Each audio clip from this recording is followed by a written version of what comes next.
How's it going, everyone? It's GadgetsBoy. Welcome to the beautiful Cheddar Gorge. Well, Cheddar to be fair, and then the gorge is down there somewhere.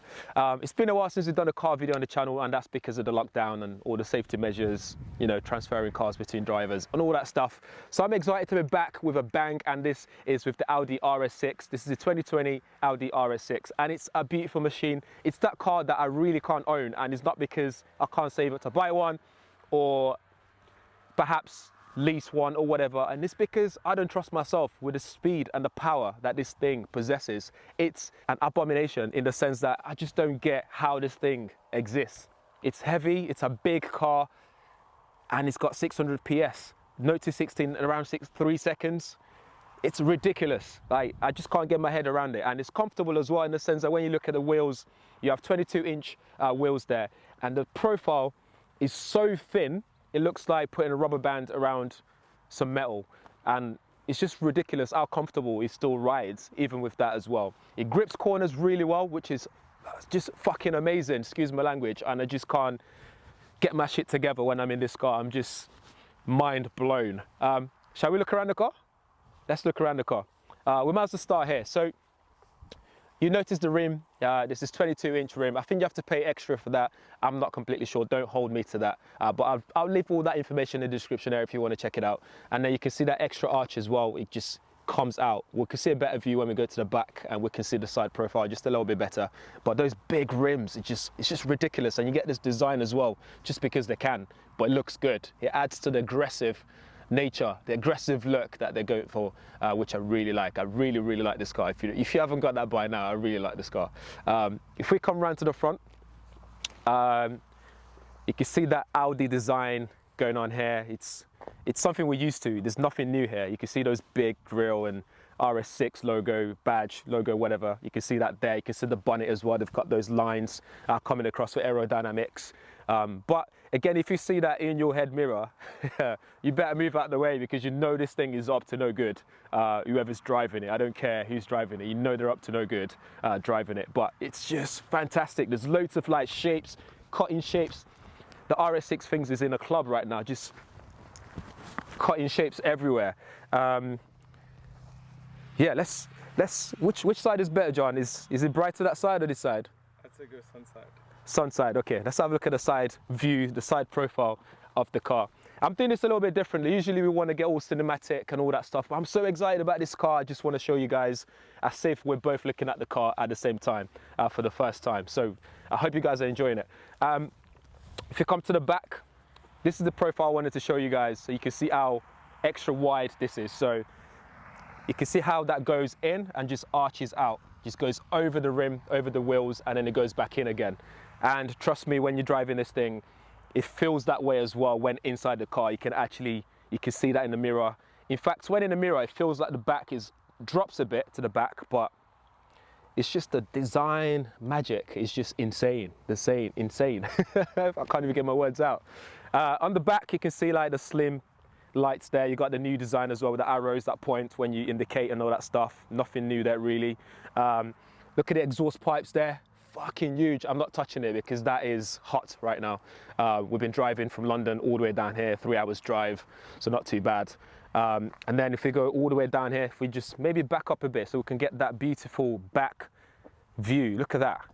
It just looks aggressive. Everything about it looks aggressive, but it's just such a gentle giant in the sense that when you're not driving fast, when you have your foot down, you got it in efficiency mode. It's nice and quiet. Driving it through the village here, no one's looking at me like I'm some hooligan trying to, you know, rag my car down the road and all that kind of stuff. It's just nice and quiet. But the thing is that when you start it in the morning, it gives you that growl, which I love as well. In the boot, we might as well do that while we're here. So this is electric as well. So you tap it and opens up like that. This is around 565 litres. That is huge, and that's before you fold the back seat as well. You can literally fit, like, I'm sitting down comfortably. I can probably, if I didn't have this bag here, even with the bag, I can easily lie down in here, no problem at all. And that's what makes this car all-rounder. Fast, loads of space, loads of leg room, which I'll show you guys inside as well. It's just that car that when you got a partner at home and she or he's like, well, or whatever they identify themselves as, they're like, well, you need to get rid of that car now, babe. this is what you go for, because this is a compromise. We can fit the kids in there, we can fit my Golf buggy in there, we can race in it, we can do long drives in it, if you got the money though. 80 quid to fill up the litre, to fill up the tank. Anyway, to put it back down, press that, and we're back down. Or you can also open it as well with a key just by tapping it twice. There's a button on the key, tap that twice, like so, does the job as well. I'm not actually sure if that closes it as well. Let's find out.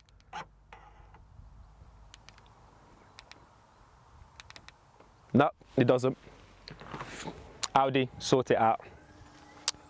So that's that. But again, if it was a 4x4, I'd understand why you'd need that in there as well, under, you know, the foot thing to make it open. But it's not a 4x4.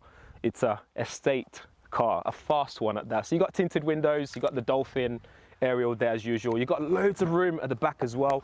Look at that. Depending on who's sitting on the front, excuse the KFC box. John's been munching in the car while we're driving down here.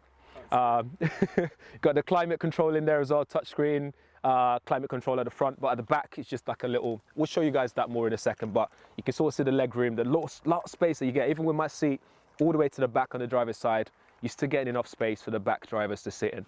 I forgot to mention as well, this aren't even ceramic brakes on them, but braking on this still feels really good. Whether you're braking really harsh to quickly stop or you're braking slowly, controlled stop, it just works really well.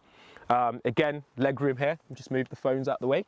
You got leather seats, which is breathable as well, and you can turn on heat on there, or you can turn on cold if you want to sit. If you're hot and you want your seat to feel cold, you can do that. So yeah, you get plenty of leg room, and that front seat is all electronically controlled as well, so you can use the buttons on the side to control how you want to feel, how comfortable you want to be. I also like the fact that you can turn on heat or cold on the seats as well. That's a luxury. When it gets hot, put it on cold. When it gets cold, put it on hot. Get the hot hairs. So one thing I want to mention as well is this is obviously quattro, so all-wheel drive, but what you also get is the back wheels turn as well, so you get better circumference in terms of when you turn in circles and stuff, or turning corners, or even parking, that will move in ever so slightly in and out as well, which is pretty cool. For it's not new obviously on Audi cars, but I love that that's there in general. Let's go and have a look at that cockpit, my favorite part, the tech in the car. Hey, welcome to the cockpit. This is a new Audi MMI system, so multimedia infotainment system. If I push this button to start, oh, beautiful sound. It just sounds so good. We're not even on the road yet. So you got two cup holders here, which aren't that big. As you can see, you got this Evian bottle.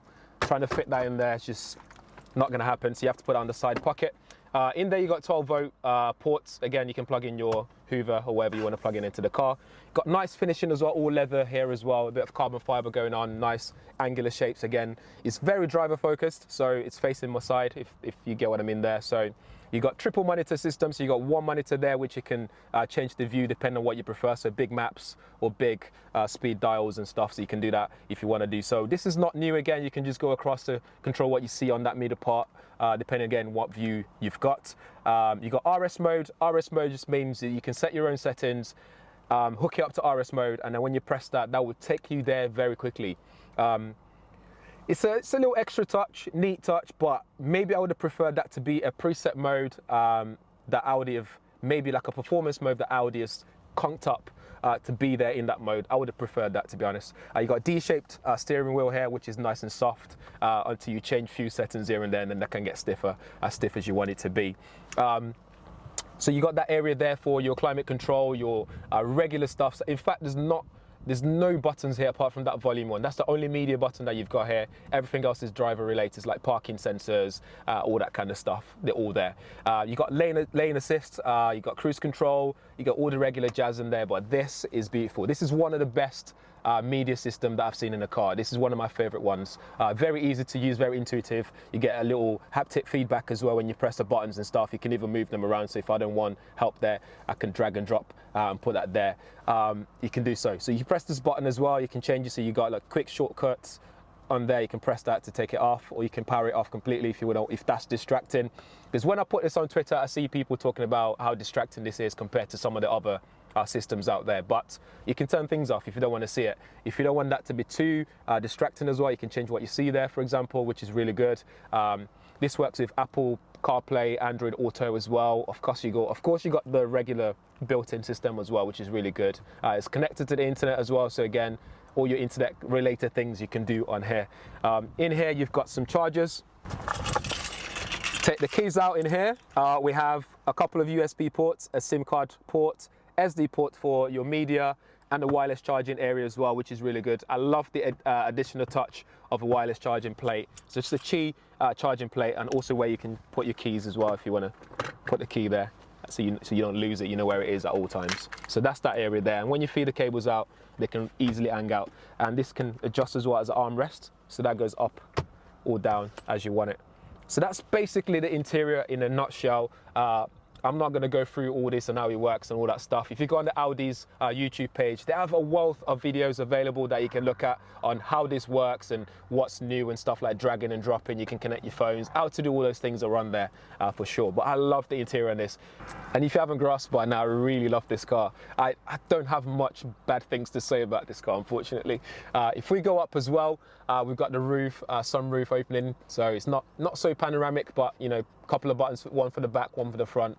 You can adjust that, you can let some air in, or just on a beautiful day like this, see the blue skies above us whilst you're driving. Sound system sounds amazing. On the way here, we turned it to the loudest, something I don't really do in cars, and everything sounds really clear. There's no rattling, which is something I was worried about. Bass sounds really good, subwoofer sounds good as well. Again, when you're paying more than £100,000 for a car, that's something you'd expect in a car like this. So that's it for the Audi RS6 from my tech perspective, just a general overview. But before I leave you guys, what I wanted to do was also rev the car, or just start the engine anyway so you can hear that sound. It sounds really good. I'm going to take my mic off and put it next to it so you can actually hear it as well. Sounds amazing. Hold on, John, just get this mic off. By the way, if there's anything you want to know as well, just drop them in the comments. But if this is your first time on the channel, make sure you subscribe, hit the bell notification as well, so you'll be one of the first people to know every time there's a video on the channel. But yeah, let's get on with it. Let's get some sound. Woo! I'm actually worried. Shall I, do you reckon he'll survive? I've got a spare lapel at home. It's this one. Only one way to find out. Let's do it. Reckon he'll survive? That's wild. RIP to your mic. Boom. All right. Oh my God. What has he done? Let me just stand off to the side.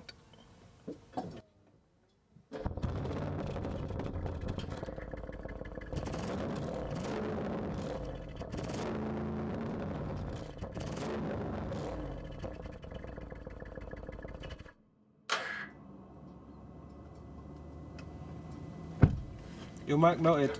Did it? Survived.